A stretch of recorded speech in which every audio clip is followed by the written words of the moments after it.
મુખ્યમંત્રી ભૂપેન્દ્રભાઈ પટેલે ગાંધીનગર ખાતે 23મી ગ્લોબલ કેસ્ટર કોન્ફરન્સ 2025નો શુભારંભ ઉદ્યોગ મંત્રી શ્રી બળવંતસિંહ રાજપૂતની પ્રેરક ઉપસ્થિતિમાં કરાવ્યો હતો.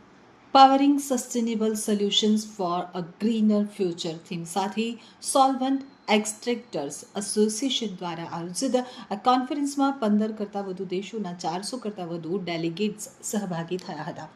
કોન્ફરન્સમાં મુખ્યમંત્રીશ્રીના હસ્તે સારી કૃષિ પદ્ધતિઓ દ્વારા એરંડા બીજમાં સતત ઉચ્ચ ઉત્પાદકતા માટે 4 ખેડૂતોને Shri વિઠ્ઠલભાઈજી Udeshi castor innovation award તેમજ વર્ષ 2024 માટે સૌથી વધુ કેસ્ટર ઓઇલ નિકાસ, સૌથી વધુ કેસ્ટર ડેરિવેટિવ્સ નિકાસ તથા ભારતમાંથી સૌથી વધુ કેસ્ટર ઓઇલ આયાત કરનાર અન્ય દેશના ઉદ્યોગકારોને એવોર્ડ્સ એનાયત કરવામાં આવ્યા હતા.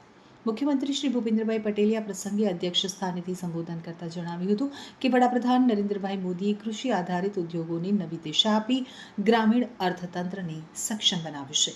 મુખ્યમંત્રીશ્રીએ વધુમાં ઉમેર્યું હતું કે વડાપ્રધાનશ્રીના માર્ગદર્શનમાં ગુજરાતે હંમેશા ઉદ્યોગ અને કૃષિ ક્ષેત્રે નવીનતાઓ અપનાવી છે.